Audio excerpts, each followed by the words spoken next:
देखिए, आज हम पृथ्वी का निर्माण जब हुआ था, पृथ्वी के निर्माण से लेकर वर्तमान तक के जो भौगोलिक परिवर्तन आए थे, उन भौगोलिक परिवर्तनों को हम भौगोलिक समय सारणी के आधार पे पढ़ते हैं। किसके आधार पे? भौगोलिक समय सारणी के आधार पर। किसके आधार पर पढ़ते हैं बेटा? भौगोलिक समय सारणी के आधार पर। देखो, भौगोलिक समय सारणी है, ये अपनी आवाज जो जिसकी आवाज चालू है उसको वो म्यूट कर ले। भाई समझ में नहीं आएगा? सुन नहीं रहे हो क्या आप लोग?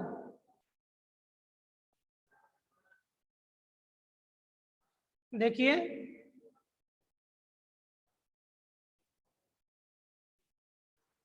एक मिनट में देखता हूँ। Okay, good morning sir. Good morning. Class नहीं ज्वाइन हुई थी बेटा? वो ये देखिए, भौगोलिक समय सारणी के आधार पे हम पृथ्वी की उत्पत्ति से लेकर के और पृथ्वी के वर्तमान तक के स्वरूप को पढ़ते हैं साहब। ठीक है, अब पृथ्वी की उत्पत्ति आपने पढ़ी है साहब। पृथ्वी की उत्पत्ति हुई है 4.6 अरब वर्ष पूर्व। समझी बात? ये बात समझ में आएगी आप कि पृथ्वी की उत्पत्ति कब हुई? 4.6 अरब वर्ष पूर्व। और वर्तमान स्थिति देखें तो 4.6 अरब वर्षों में पृथ्वी में बहुत सारे परिवर्तन आए। आरंभ में आपने पढ़ा था कि पृथ्वी आग का गोला थी, और उससे पहले भौगोलिक समय सारणी को हम ले जाए तो आप देखो 13.7 अरब वर्ष पूर्व क्या हुआ था? बताइए भाई, 13.7 अरब वर्ष पूर्व क्या हुआ था? बताइए, पढ़ा है ना आप लोगों ने? 13.7 अरब वर्ष पूर्व क्या हुआ था?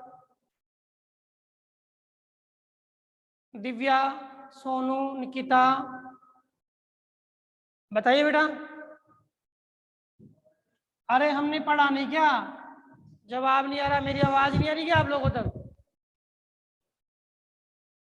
निखिल, रोहित, अक्षत, बताइए बेटा। इसका मतलब आप ब्रह्मांड हाँ, ब्रह्मांड की ब्रह्मांड की उत्पत्ति हुई थी ना। और 5 से 6 अरब वर्ष पूर्व क्या हुआ था? 5 से 6 अरब वर्ष पूर्व क्या हुआ था? अरे फटाक से जवाब तारे दीजिए। बने थे। हाँ, तारों का निर्माण, सौरमंडल भी बना था इसमें ना। फिर 4 से 5 अरब वर्ष पूर्व किसका निर्माण हुआ था? ग्रहों का। ग्रहों का। बताओ, इसके बाद हमारी पृथ्वी बन गई, और पृथ्वी के बनने के बाद 4.4 अरब वर्ष पूर्व क्या हुआ था? 4.4 अरब वर्ष पूर्व क्या हुआ था? चंद्रमा की उत्पत्ति। बेटा, जब आपको आ रहा है तो तुरंत जवाब दिया करो, ठीक है, जिससे हमें पता लगे कि हाँ वास्तव में आपने समझा है। अब इसके बाद हम बात करें कि हमारी पृथ्वी की उत्पत्ति के बाद पृथ्वी जब गैसीय अवस्था में थी, धीरे धीरे पृथ्वी घनीभूत होती गई, ठंडी होती गई, इकट्ठी होती गई और ठोस अवस्था में आई। पृथ्वी के हल्के और भारी पदार्थ व्यवस्थित हुए। कल एक प्रश्न हमने पढ़ा, पृथ्वी के अंदर जो पदार्थ हैं वो व्यवस्थित हुए, हल्के और भारी। उस क्रिया को क्या कहते हैं? हल्के और भारी पदार्थ जो व्यवस्थित हुए, उस क्रिया को क्या कहते हैं?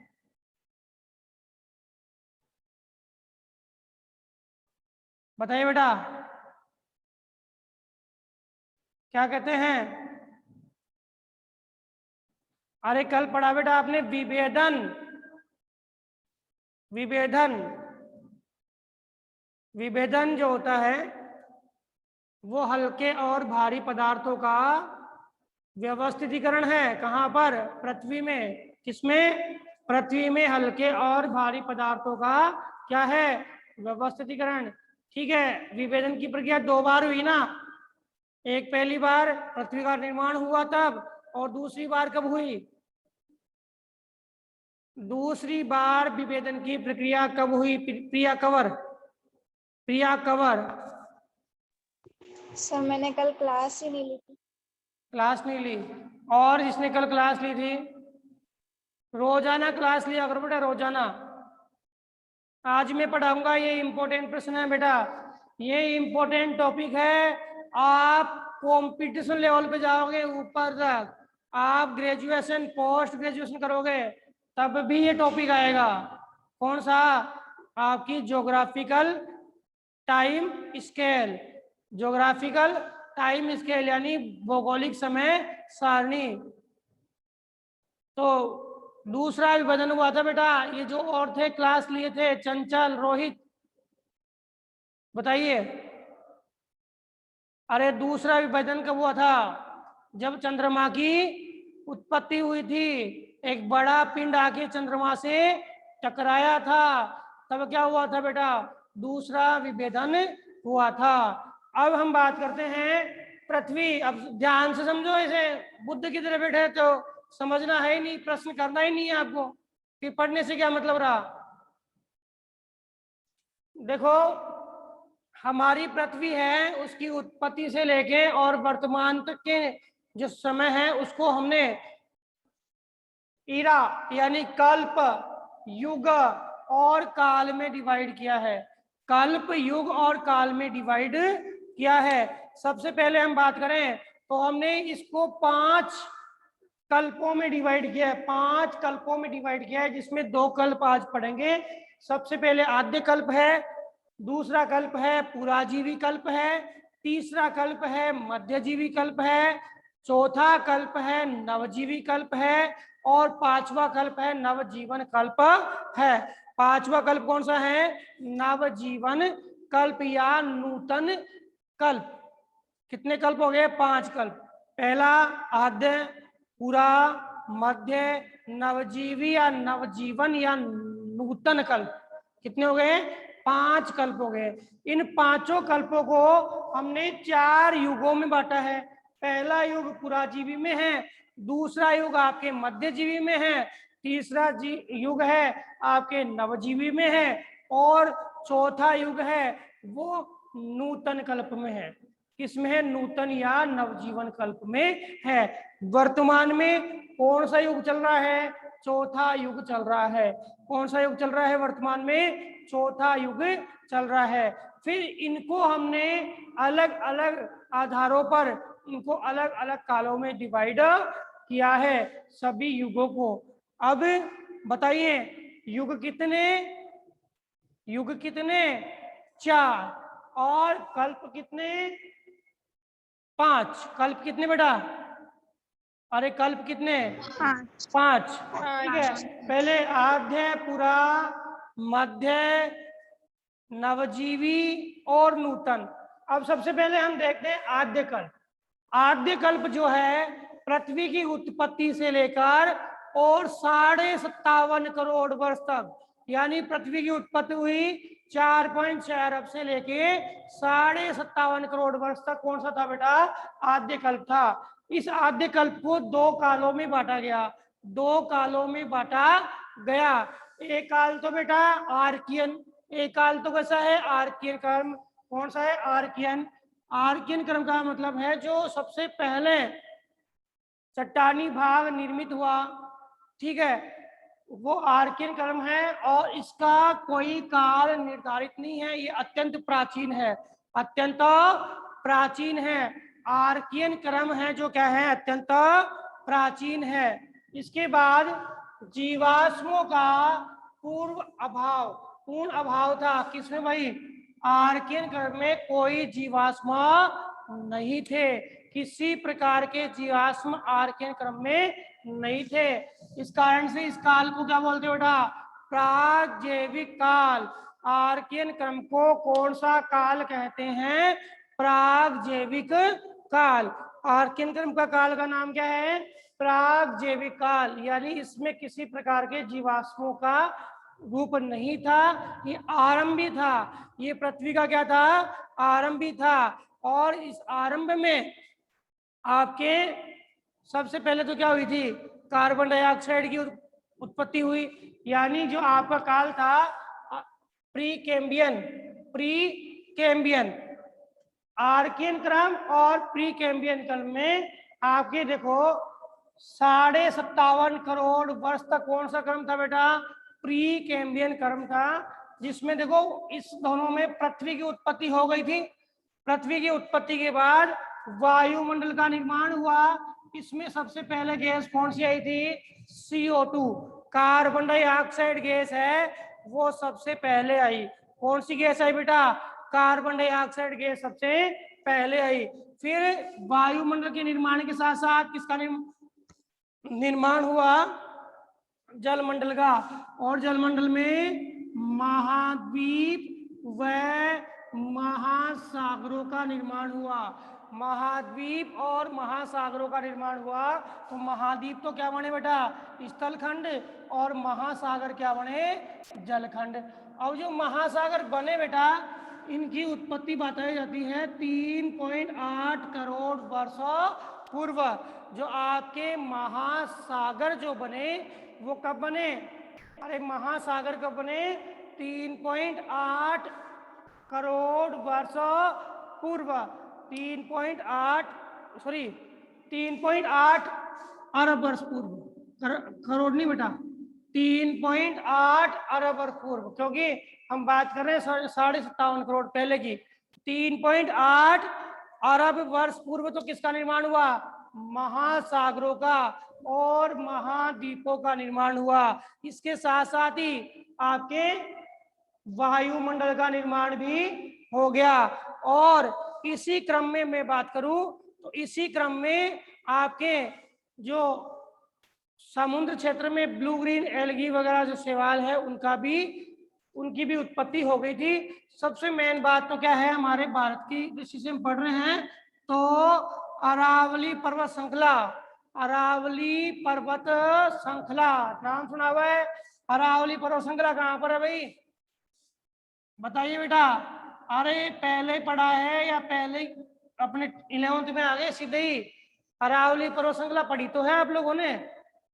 बताइए बेटा, अरावली पर्वत श्रृंखला कहाँ की है?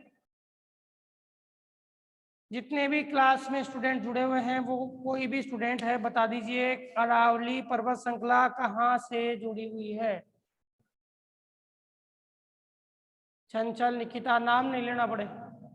चंचल, निकिता, दिव्या, दिया, अरावली पर्वत श्रृंखला बताइए भाई।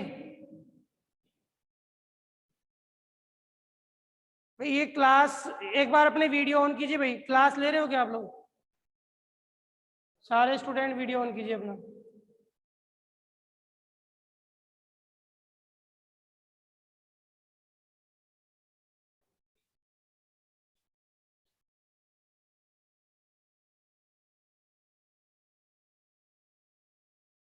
तो आपकी सबसे प्राचीनतम निर्मित श्रृंखलाओं में है, जिसका निर्माण आद्य कल्प की प्री कैम्बियन काल में हुआ था।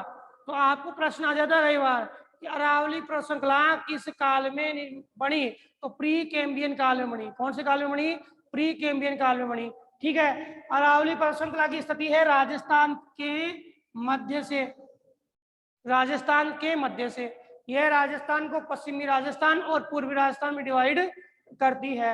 इसके बाद धारवाड़, धारवाड़ की बात करें तो धारवाड़ क्रम है बेटा कर्नाटक, कर्नाटक का भाग। ठीक है, ये धारवाड़ क्रम की शैलें हैं। कौन सी भाई? धारवाड़ क्रम की शैलें कहाँ की है? कर्नाटक की। तो अरावली पर्वत श्रृंखला और धारवाड़ क्रम की शैलें हैं, उनका निर्माण आपके प्री कैम्बियन काल में हुआ। क्लियर? इसके बाद आपका दूसरा कल्प आता है बेटा पुराजीवी कल्प। 57.5 करोड़ से 24.5 करोड़ पुराजीवी कल्प। भाई मैं तो आपको वीडियो, हाँ ऑफ कर लीजिए वीडियो को। वीडियो इसलिए कभी आप केवल ऑन करके चले गए या पढ़ भी रहे हो? पढ़ना जरूरी है बेटा, और पढ़ने के साथ साथ नोटबुक और पेन वगैरह लेके बैठा करो, जिससे इंपॉर्टेंट बिंदु है वो आप उतार सको, क्वेश्चन है वो आप उतार सको। ठीक है, तो यह आपका प्रथम का युग है, पुराजीवी युग।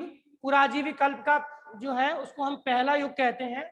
इसको 6 भागों में बांटा। कितने भागों में बांटा? 6। याद करना, बिल्कुल इंपोर्टेंट है।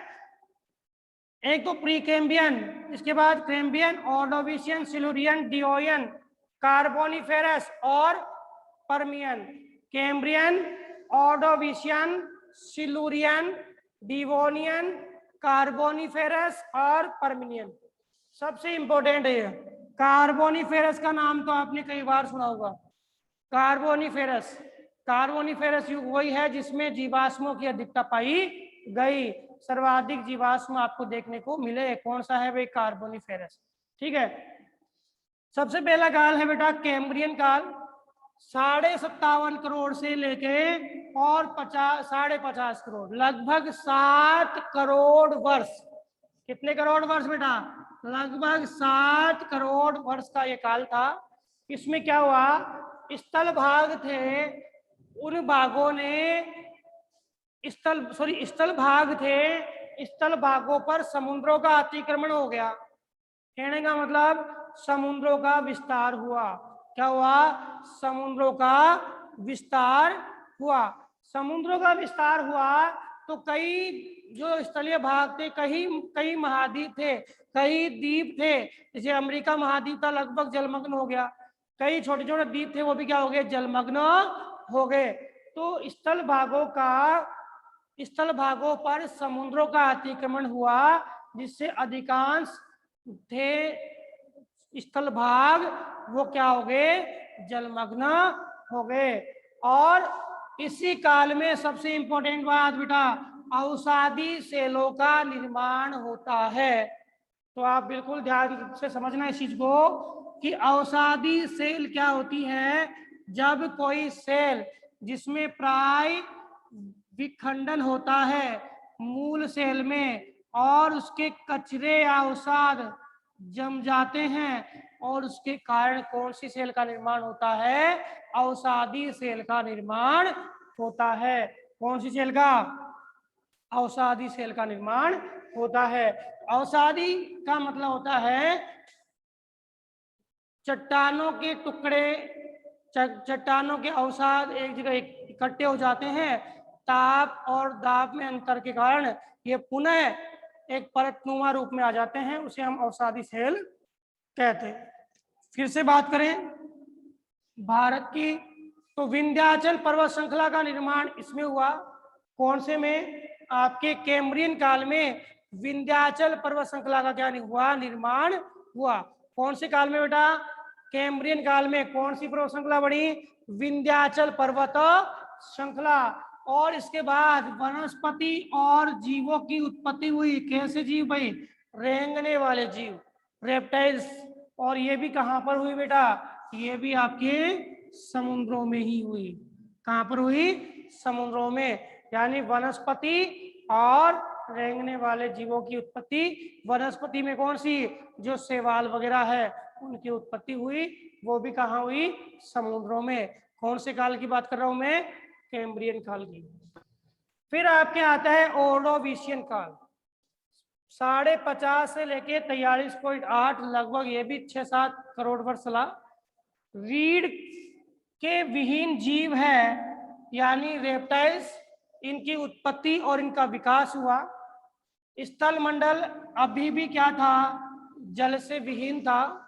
लेकिन यहाँ सबसे मेन बात है कि ज्वालामुखी क्रियाएं है इस काल में चरम पर थी, सक्रिय थी। और कल मैंने आपको बताया कि पृथ्वी पर जलवाष्प एक तो विभेदन क्रिया से आए, और दूसरा पृथ्वी पे जलवाष्प आया ज्वालामुखी उद्गार से, आंतरिक भाग का उद्गार निकला ना, तो जलवाष्प आया। तीसरा जलवाष्प आया मेटर्स से, उल्काओं से। जो उल्काएं आ रही थी, उल्काएं गिरी थी, उनसे भी हमारे जलवाष्प की प्राप्ति हुई। और जलवाष्प ने क्या किया? पृथ्वी पर जलमंडल के निर्माण का जलमंडल के निर्माण को या जलमंडल के विकास को क्या किया, एक सही रूप प्रदान किया। किसने? जलवाष्प ने, क्योंकि जलवाष्प के माध्यम से बादल बने और उससे क्या हुई, वर्षा हुई। इसके अलावा हम इस काल की बात करते हैं ऑडियोविजन में ही, ऑडियोविजन काल है। इसमें जो पर्वत निर्माणकारी हलचलें हो रही थी, जो पर्वत निर्मित हो रहे थे, वो हलचल थी टेकोनियन। सब में अलग अलग हलचलें। इस काल में पर्वतों की निर्माण की हलचलें हुई थी, वो कौन सी थी बेटा? टेकोनियन थी। और इस टेकोनियन हलचलों ने प्रभावित किया अमेरिका वाले क्षेत्र को। किसको प्रभावित किया भाई? अमेरिका वाले क्षेत्र को इसने प्रभावित किया। ठीक है, अब हम बात करते हैं कि ये जो काल था, इसमें आपकी मछली की उत्पत्ति हुई थी। किसकी भाई? मछली की उत्पत्ति हुई थी। ठीक है, और सिल्यूरियन है, इसमें मछलियों के विकास को कहा गया। क्या बोल रही है निखिल? मैंने कल की क्लास नहीं ली थी, वापस नहीं बता बेटा। ये वीडियो जो भी है ना, वो सारे आपके लगभग वीडियो आपकी ERP पे आ चुके हैं। एक दो वीडियो है अभी कोई टेक्निकल मिस्टेक से वो डाउनलोड नहीं हुए हैं, उसकी वजह से वो रह रहे। थोड़े एक दो दिन में ही जैसे आज का वीडियो है वो आपको शाम तक आपको मिल जाएगा। आज का वीडियो है ना, वो शाम तक आपको मिल जाएगा। ठीक है, एक मिनट। ऑडियोविजन हो गया। सिल्यूरियन, देखो मछली वाली बात कही थी ना मैं, तो मछली वाली जो बात है, मछलियों की उत्पत्ति, पहली मछली कौन से काल में आई थी? सिल्यूरियन काल में। कौन से में आई थी? सिल्यूरियन काल में आई थी। 43.8 करोड़ से 40.8 करोड़। कौन सा काल है भाई? सिल्यूरियन काल। 43.8 करोड़ से 40.8 करोड़।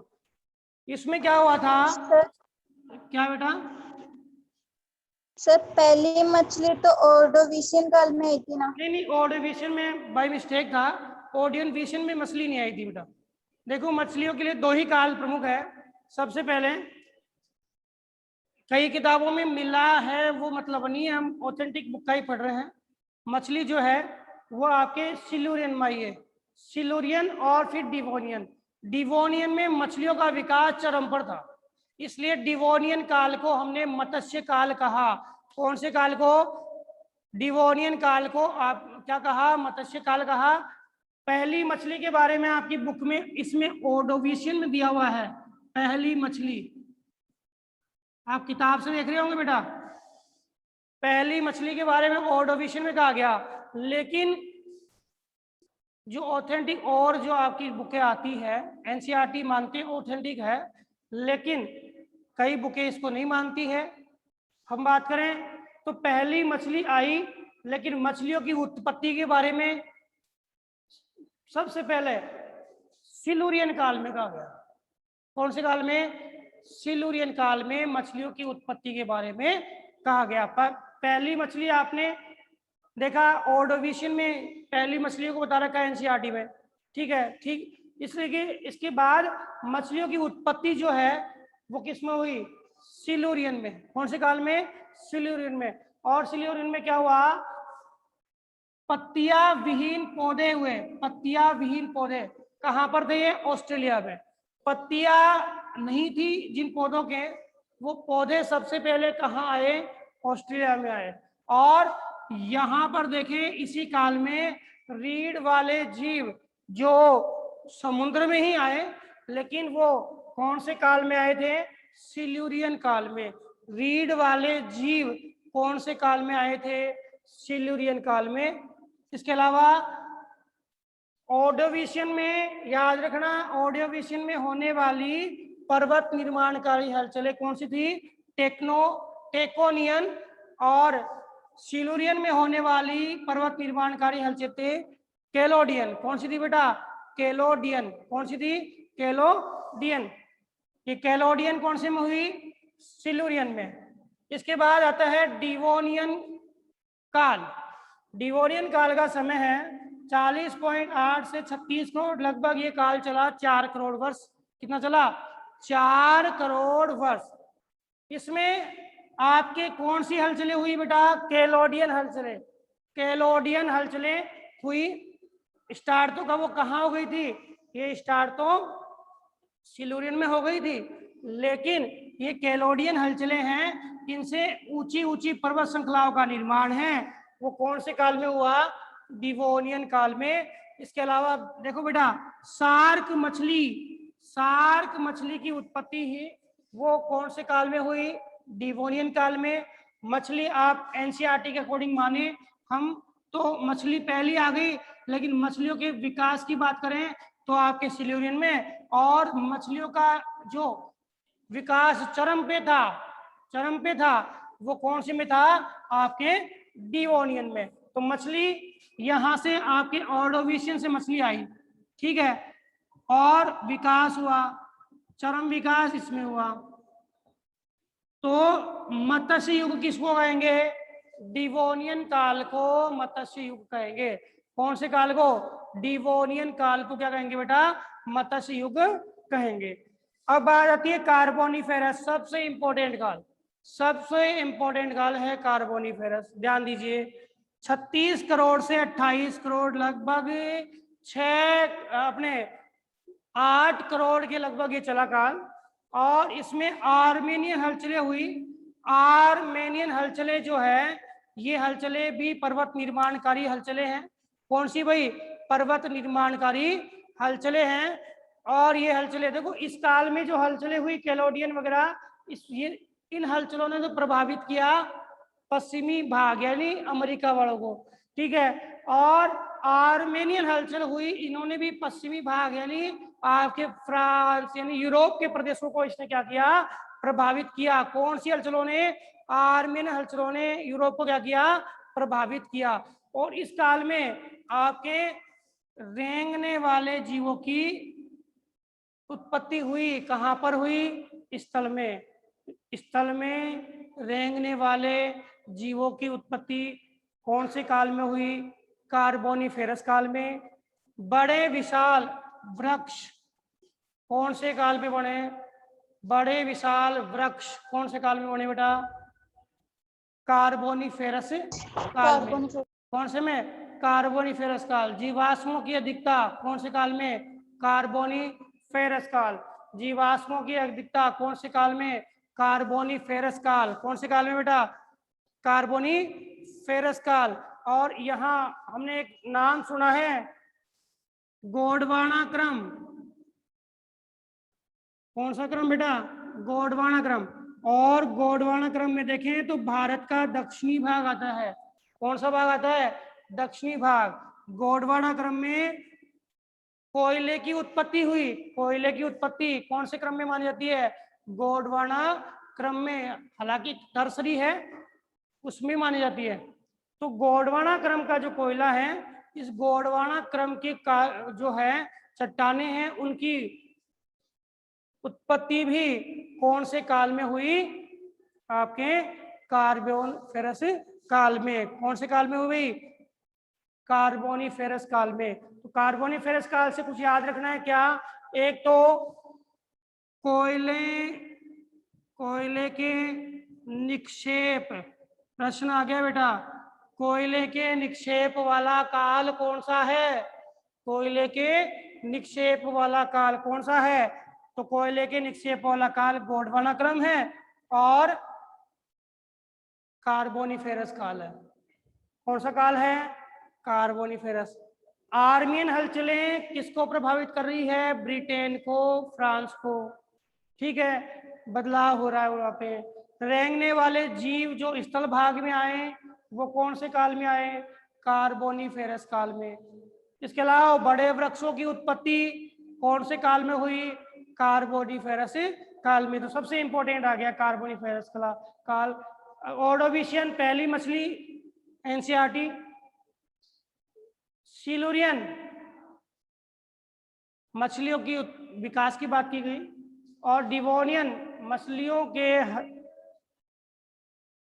मछलियों के हलचलों की बात, मछलियों के चरम विकास की बात की गई डिवोनियन में। फिर लास्ट है पर्मिनियन, इसमें आपके स्थल पर जीवों और वनस्पतियों का विकास हुआ और इनकी प्रजातियां उत्पन्न हुई। स्थल पर जीवों और वनस्पतियों की प्रजातियों की उत्पत्ति है वो कौन से काल में हुई बेटा? पर्मेनियन काल में। कौन से काल में बताइए बेटा? पर्मिनियन काल में। पर्मिनियन काल में और क्या हुआ? पर्मिनियन काल में आपके अमेरिका में अपलेशियन पर्वतमाला, अपलेशियन पर्वतमाला का निर्माण कौन से काल में हुआ? पर्मिनियन काल में अपलेशियन पर्वतमाला का निर्माण हुआ। और इसके अलावा आपके जर्मनी का ब्लैक फॉरेस्ट पर्वत है, इसी पर्मिनियन काल में बना। ठीक है, इसके अलावा कई ब्रंशोत्व पर्वत श्रृंखलाएं हैं वो इसी पर्मिनियन काल में निर्मित हुई। और पर्मिनियन काल में पर्वत निर्माणकारी हलचलें हुई, उनका नाम था वेरिसन। क्या नाम था? वेरिसन। और कार्बोनिफेरस काल में जो हलचलें हुई उनका नाम क्या था? आर्मेनियन। और डिवोनियन काल में जो हलचलें हुई उनका नाम था कैलोडियन। सिल्यूरियन काल में हलचलें हुई उनका नाम भी क्या था?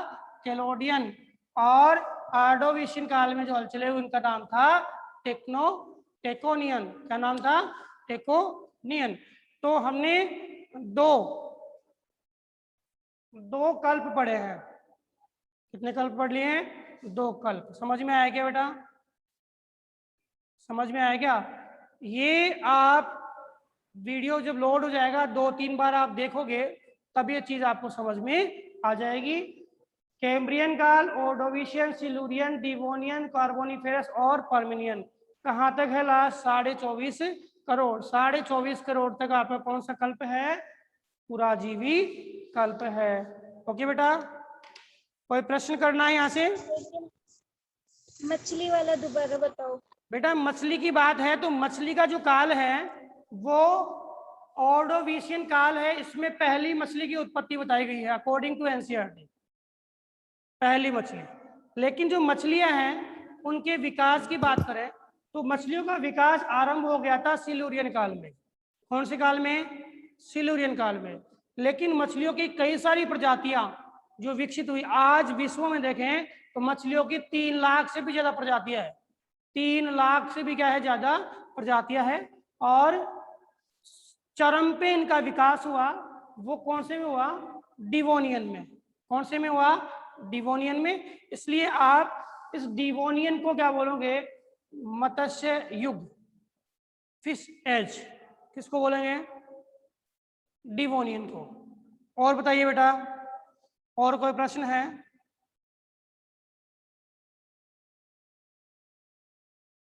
बताइए। ये वेरिएशन हुआ था ना, वेरिएशन, ये वेरिएशन है, ये पर्मिनियन में आया है।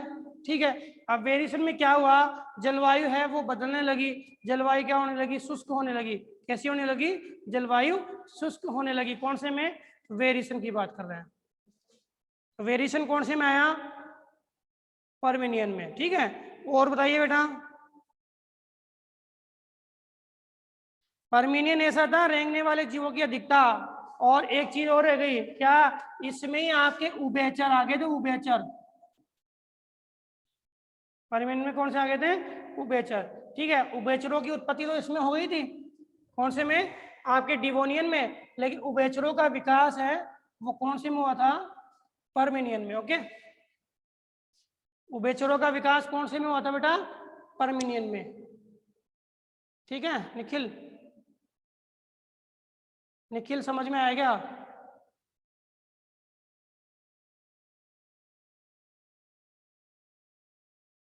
ओके, यस या नो में जवाब दीजिए बेटा।